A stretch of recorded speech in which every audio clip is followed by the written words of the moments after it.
Tori, and today I'm going to be discussing The Maltese Falcon by Dashiell Hammett. I listened to the audiobook version of this on Hoopla through my library, and I actually listened to several different narrators because the one I was listening to became unavailable before I finished reading the book, so I had to switch to a different one partway through. But both narrators were good. So this is the mystery detective story that the movie The Maltese Falcon is based on, and it is so much fun.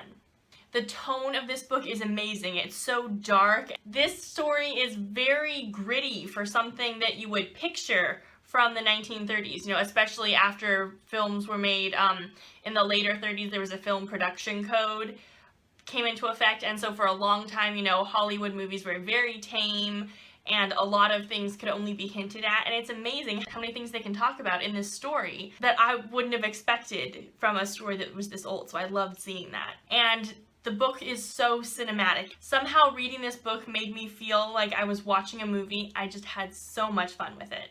So I had seen the movie The Maltese Falcon from 1941 before I read this book, and so I knew the big plot twists and stuff that were going to happen. But it didn't really matter because the characters in this story care a lot about the nitty-gritty details of the plot, and they care what happens to the actual Maltese Falcon that the story is named after. But you as a reader don't really care that much. For me, the best part of this story was just watching the characters interact and listening to them talk to each other and just seeing this world they were in and watching them walk around it. And that was the best thing about the story.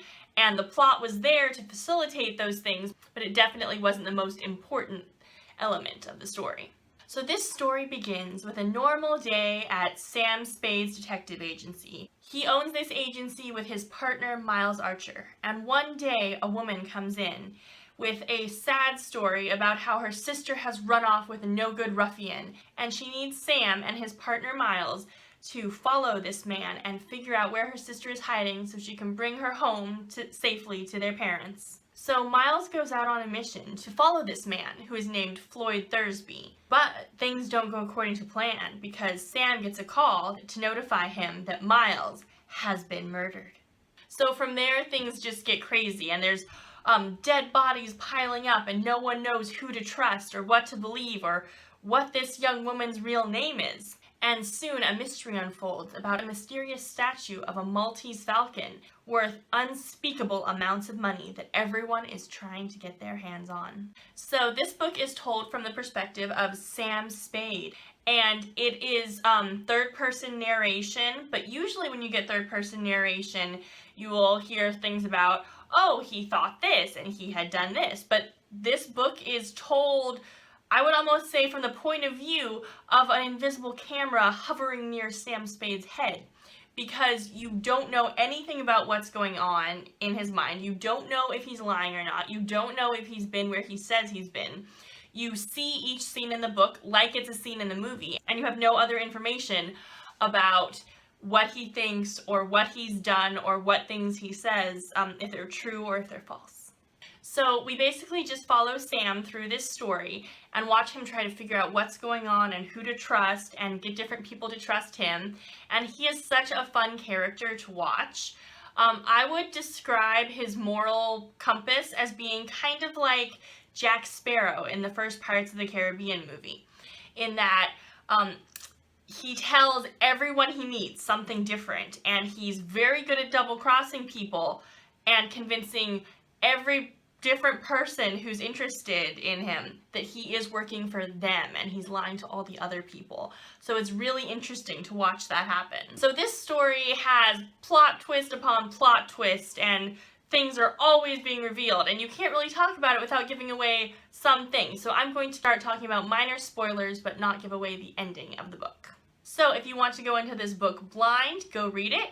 If you want to hear a little bit more, stick around. So we learned that Sam is a very morally gray character. His partner Miles has a wife named Iva, who Sam is having an affair with. And so when Miles turns up dead, the police start questioning him to see if he has murdered Miles to steal his wife. Sam also has a bit of an affair with our femme fatale, Bridget O'Shaughnessy, who was the innocent girl who wandered into his office and it turns out isn't quite so innocent. And I loved the character of Miss O'Shaughnessy because she is this very dangerous seductress who has gotten many men to help her, and quite a few of them end up dying. But she genuinely believes her own lie. She actually believes that she is in love with each of these men. And when she asks them for help, you know, she really wants their help and she really does love them. But then when it's no longer convenient to be in love with them, they suddenly end up dead. Whoopsies! Okay, so this book has a great cast of characters. Sam is a very mysterious protagonist, and Bridget O'Shaughnessy is a perfect balance to him. You know, they're both equally misleading and equally good at lying to each other, and it's so much fun to watch them have a conversation where they both lie to each other like crazy and then call each other out on it. We also get to have some fun encounters with police and lawyers. So we get to see all of that going on and Sam sparring with all of them. I loved watching Gutman, who was basically referred to as the fat man so often that feels like his name. And he is a very fun villain to watch. He has this great way of talking. The audiobook I listened to, he had kind of this Texas accent, and he was just this great fortune-hunting, evil, mobster, mastermind type person. It was so much fun to watch him and watch his interactions with Sam and watch the way that they spoke to each other. So I think my favorite characters in this book were Effie Perrin and Joel Cairo. Effie Perrin is Sam's secretary, and she is by far the most capable woman in this book.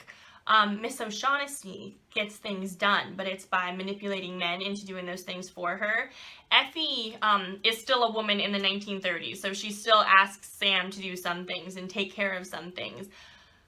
But she is a very, very capable person, and it's fun to just kind of watch her. And she's kind of, I couldn't quite tell if there was a like a sexual vibe going on between her and Sam. Sam Spade Sam Spade basically sleeps with every female he encounters in this book, so I wouldn't be at all surprised if he and Effie had a romantic dalliance at one point. It's a little hard to tell, but mostly she's there. She's his secretary who kind of supports him, but then she also like nudges him and says, okay, I have a good feeling about this client, you should definitely listen to them, or I think you need to go check this out, I'll be waiting, you go to handle this. So she pushes him, you know, and kind of helps him talk through his cases and things like that. So I really liked her a lot. I also love the character of Joel Cairo. He is, I believe, Greek, and they refer to him as the Levantine fairly often. So, you know, he's the most racially diverse character in this book, first of all. And second of all, he is very close to being an openly gay character in a novel published in 1930, which I find absolutely amazing. He is incredibly effeminate and not at all worried about being overly macho or masculine, and everyone he talks to seems to know he's gay, and when they're talking about him, they refer to him that way. So I'd say that that is pretty much openly gay, which I find so exciting in a novel that's this old. He is kind of a henchman for the villain, and he's presented as a very weak character, but I still think it's so, like, it would take a lot of strength to be able to put up with all that ridicule and stuff, and still be who you are, even in the 1930s. And I just loved listening to the way that Cairo talked, because he was very similar to Bridget O'Shaughnessy in that he wasn't physically strong, and he didn't go out and do dangerous things himself. He had to have other people do them for him, but he didn't have her powers of seduction on most of the men he needed these things to happen for, so he just had to kind of use his wits and bargaining power to make those things happen. So I thought it was very interesting to see his character.